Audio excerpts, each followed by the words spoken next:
Vardar je favorit, dakle vi ne očekujete nešto spektakularno na prevrh.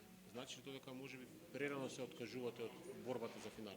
Ja nisam rekao da ću se predati, međutim prvo bih čestitao svim sudionicima Final Fora na ulasku. Sigurno da to nije mala stvar doći u završnicu jer Seha Liga je jaka. Seha Liga je poslije Bundeslige najjača liga i iskrene čestitke svima. A to što sam rekao sam iskreno. Mi imamo svojih problema.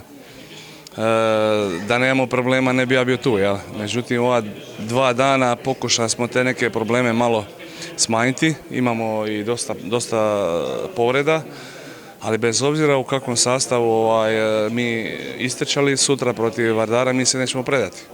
Što može novo položaj da donese igrati na Zagreb, sada ga iznenadi Vardar, na neutralan teren? Pa ne znam da li ćemo ga iznenaditi, ali će biti malo novosti.